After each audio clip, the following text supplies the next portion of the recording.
네, 안녕하세요. 박영준입니다. 예, 오늘 카페에 아주 흥미로운 질문이 하나 올라왔습니다. 그래서 그 질문을 통해서 제가 겨울에 산행을 하실 때 어떻게 땀을 처리해야 되느냐, 여기에 대한 설명을 좀 드리려고 합니다. 먼저 글을 한번 읽어보시겠습니다. 오늘 산행 때 브린제, 파타고니아 센칠라, 그리고 아웃도 바람막이를 입고 산행하셨다고 해요. 그런데 이렇게 입었는데 땀이 나니 바람막이 내부에 결로 하여튼 습해져서 물기가 맺히더라고요. 혹시 투습 기능이 있는 하드쉘을 입으면 그 현상이 없을까요? 노스페이스 퓨처라이트 자켓을 보고 있다.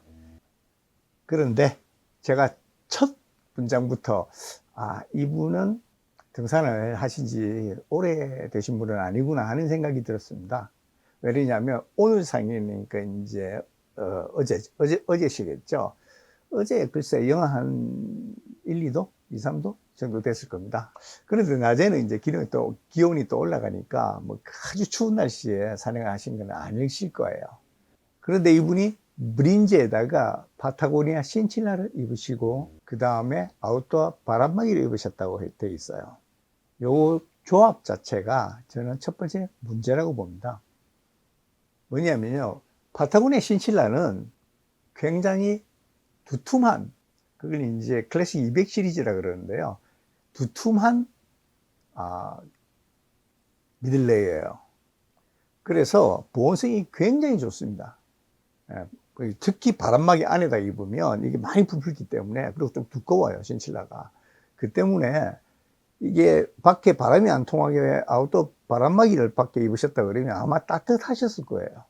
근데 산을 이제 타시게 되면 그 산행 중의 기온대에 따라서 적절한 두께의 미들레이를 입으셔야 해요.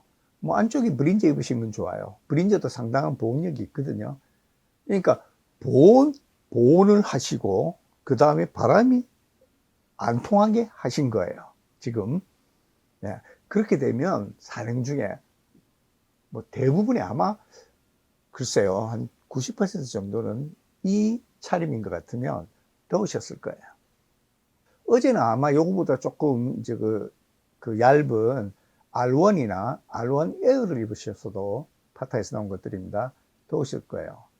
글쎄요, 저는 어제 저도 산행을 했는데 어제 정도에는 델타, 아크테릭스의 델타 정도의 두께, 그 다음에 뭐 그 오돌로의 스팀이나 스팀에 사용되는 그런 원단, 그런 거나 또 랩의 넥서스 정도의 두께, 뭐 그런 정도로 충분하셨을 거예요.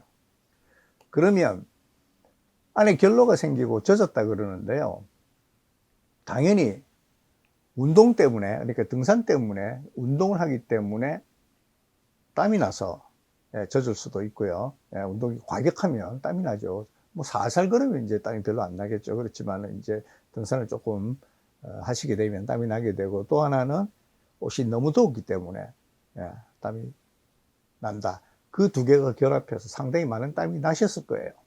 자, 그러면 왜 이 바람막이에 안쪽에 젖었느냐?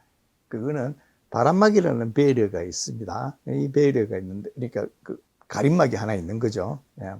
아니면 또 차단막이, 찬바람을 막아주는 차단막이 있는 건데, 이 차단막을 중심으로 안쪽은 차단막의 몸과 가까운 부분은 굉장히 온도가 높습니다. 운동을 하게 되면 39도, 40도까지도 올라가요. 그 다음에 안에 또 습도도 엄청나게 높습니다. 이분처럼 이렇게 되면 땀이 굉장히 많이 나거든요. 그러면서 바깥쪽은 찹습니다. 영합니다.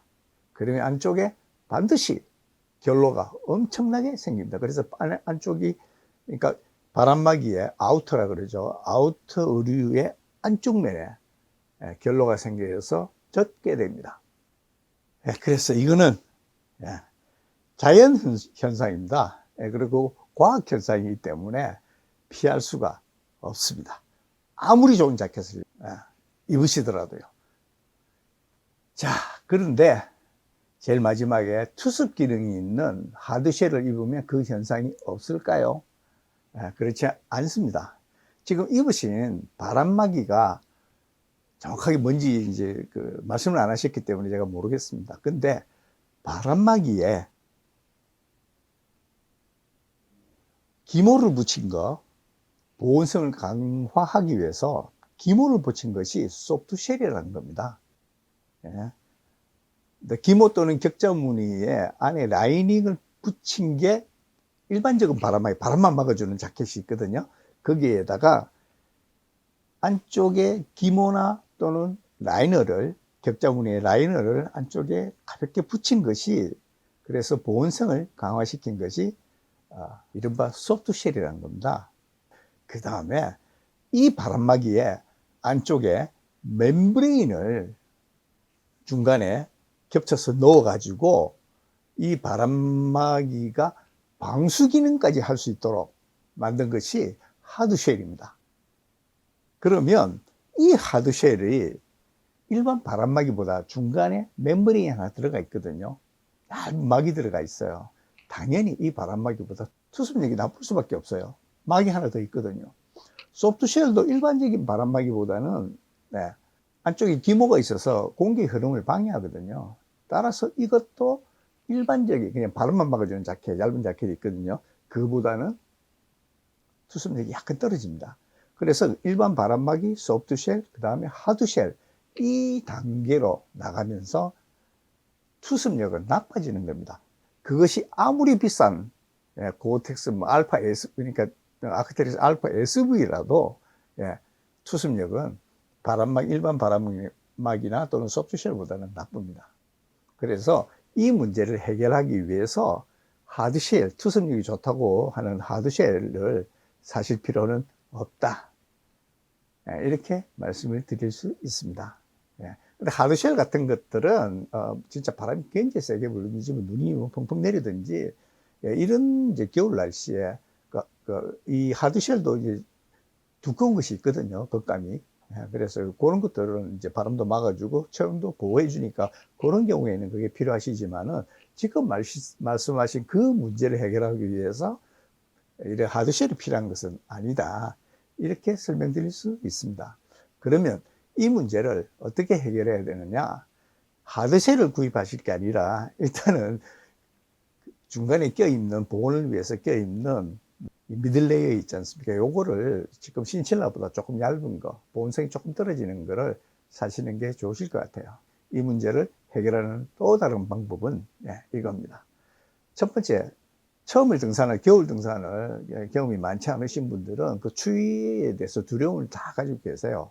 그래서 옷을 정말 따뜻하게 입으세요. 심지어는 그 미들레이어나 또는 이 미들레이어를 두껍게 입는다든지 또는 심지어는 그 패딩 자켓을 안쪽에 껴입고 이렇게 가시는 분들도 계세요. 그러시면 안 돼요.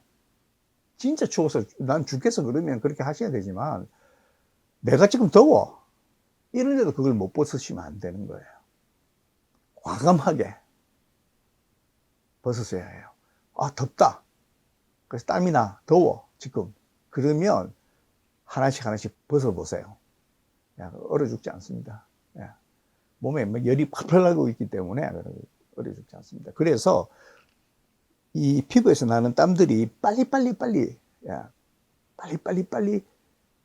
수증기화돼서 밖으로 빨리빨리 나가야 됩니다. 여기 채여져 있으면 이게 젖어 있으면요. 그리고 바람막이가 그게 나가지 못하게 하면 곤란해지는 거죠. 그리고 결로가 일단 생겼다 그러면 빨리 또 나가지도 않습니다. 왜 그러냐면 결로는 물이잖아요. 이게 밖으로 나가려고 그러면 투습이 생기려고 그러면 이게 수증기로 바뀌어야 되거든요. 근데 수증기가 아니고 지금 이미 결로가 생겨가지고 안쪽에 물이 칠갑이 되는데 어떻게 나가겠습니까, 땀이. 그래서 땀이 잘 나갈 수 있게 무조건 만들어야 된다. 그리고 더웠다 그러면 덥다 또는 따뜻하다는 느낌이 이미 실패한 거세요. 레이어링이 실패하고 있는 거예요. 그래서 가시다가 조금 더워, 땀이 좀 많이 나는 것 같아. 이러시면 일단은 먼저 지퍼를 여셔야 합니다. 그래서 견딜만 하다 그러면, 그러면서도 조금 덥다 느끼시면 다 벗어버리세요. 그래서 벤틸이 제일 중요합니다. 옷을 완전히 벗어서 벤틸을 하시든지, 밖에 있는 옷을 벗어서 이렇게 빨리 나가게 하시든지 아니면 가다가 핏집을 열고 그 다음에 앞에 지퍼를 열어서 땀이 수증기로 인해서 빨리빨리 밖으로 나가도록 하시면 됩니다. 그래서 결론적으로 말씀드리면 레이어링을 조금 바꾸시는 게 좋을 것 같다. 지금 너무 따뜻하게 다니신다. 두 번째는 그 바람막이가 됐건 아웃도어용 바람막이가 됐건 소프트쉘이 됐건 하드쉘이 됐건 그것이 문제가 아니라 옷을 그 바람막이를 자주 벗어 주시든지 자주 통풍을 시켜 주셔야 된다. 그러니까 춥지 않은 정도에 한해서 계속 열어주시고 가셔야 돼요. 아니면 아예 벗어버리시든지. 그 다음에 정말 추운 날씨에 몸이 내려왔을 때까지 뭐 이렇게 하산시에도 몸에 오한이 안 오게 한다 그러면 좋은 그 바람막이 자켓이나 소프트쉘이나 또는 하드쉘을 하나 있으시면 그거를 껴입고 내려오시면 땀이 잘 나가서 이렇게 마르는 것도 느껴질 수 있어요. 한 30분마다 이렇게 한번 자켓 안에 이렇게 손을 한번 넣어 보세요. 그러시면 땀 나가는 걸 느낄 수 있습니다.